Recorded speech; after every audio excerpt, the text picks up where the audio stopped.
Bismillahirrahmanirrahim. Assalamualaikum warahmatullahi wabarakatuh. Salam sejahtera untuk kita semua. Yang saya hormati dan banggakan Gubernur Sumatera Utara, Saudara Edi Rahmayadi, Direktur Jenderal Pembiayaan Infrastruktur Kementerian Pekerjaan Umum dan Perumahan Rakyat, Saudara Heri Trisaputra Zuna, Direktur Utama Bank Tabungan Negara, Saudara Haru Kusma Hargyo, Ketua Umum Dewan Pengurus Pusat Asosiasi Pengembang Perumahan dan Pemukiman Seluruh Indonesia, APERSI, sahabat saya, Saudara Junaidi Abdillah, dan seluruh jajaran pengurus pusat, para pengurus Dewan Perwakilan Daerah APERSI di seluruh Indonesia, Bapak, Ibu, dan hadirin tamu undangan Rakernas. Pertama-tama, marilah kita panjatkan puji syukur kehadirat Allah Subhanahu wa Ta'ala, karena atas rahmat dan karunia-Nya kita masih diberi kesempatan untuk bertemu dalam keadaan sehat walafiat. Sholawat serta salam marilah kita haturkan kepada junjungan kita Nabi besar Muhammad SAW beserta keluarga dan sahabatnya. Semoga kita mendapat syafaat beliau di akhirat kelak. Saya sampaikan terima kasih kepada APERSI yang mengundang saya untuk ikut menyumbangkan pikiran dan pendapat dalam acara Rakernas APERSI 2022 yang diselenggarakan hari ini. Saya juga memohon maaf tidak dapat hadir secara langsung di tengah Bapak, Ibu, dan hadirin sekalian dikarenakan saya harus berada di Surabaya. Bapak, Ibu, dan hadirin yang saya hormati, tema yang diusung dalam Rakernas hari ini yaitu Rumahku, Masa Depan Negeriku. Sangat tepat sebagai sebuah spirit untuk membangun ketahanan nasional bangsa di sektor kesejahteraan sosial. Karena rumah adalah salah satu kebutuhan dasar selain pangan dan sandang, terutama bagi masyarakat berpenghasilan rendah yang menjadi konsen dari APERSI.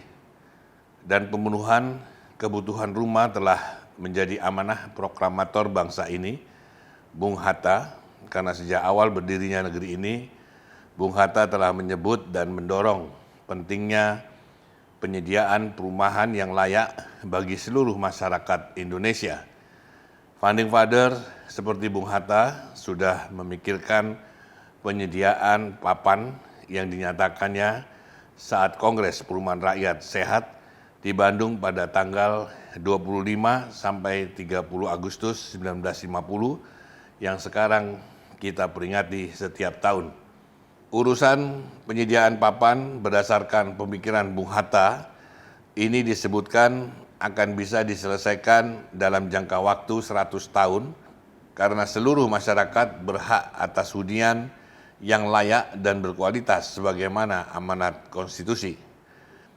Pemikiran Bung Hatta ini selaras dengan amanat konstitusi pasal 28H ayat 1 di mana disebutkan setiap orang berhak hidup sejahtera, lahir batin, bertempat tinggal, mendapatkan lingkungan hidup yang baik dan sehat, serta berhak memperoleh pelayanan kesehatan.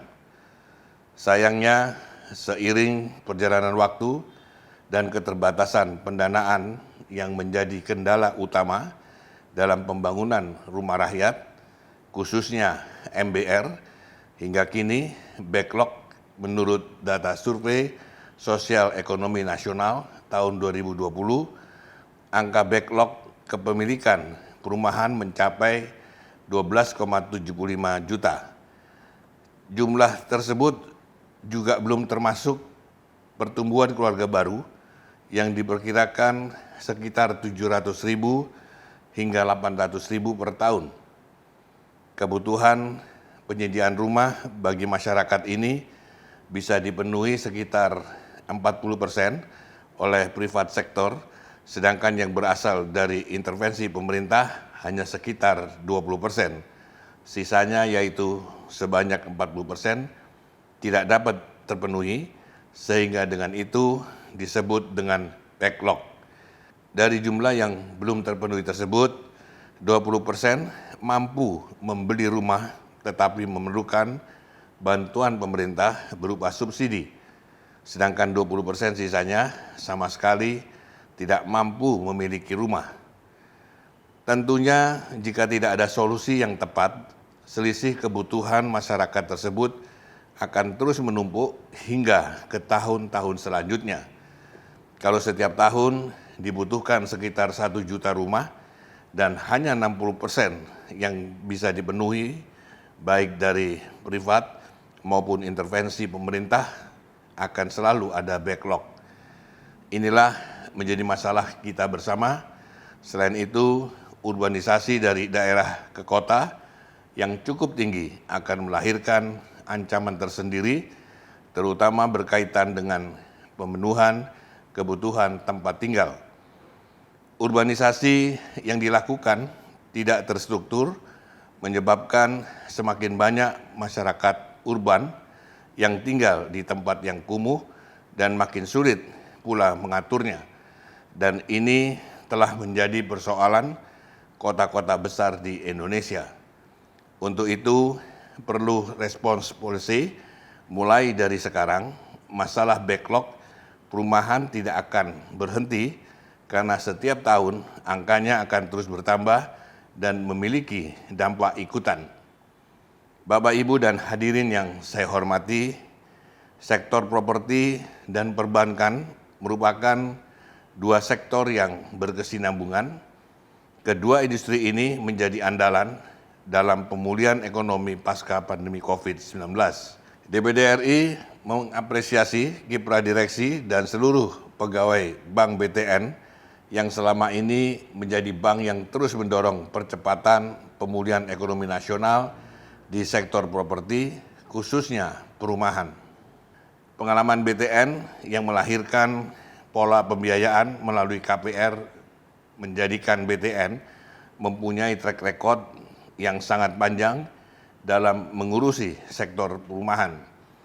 Sinergi Bank BTN dan Apersi harus terus diperkuat dan harus menjadikan inspirasi bagi lembaga pembiayaan lainnya sehingga kita sebagai bangsa dapat mewujudkan amanat konstitusi untuk memastikan rakyat Indonesia mampu mengakses haknya untuk memiliki tempat tinggal yang layak.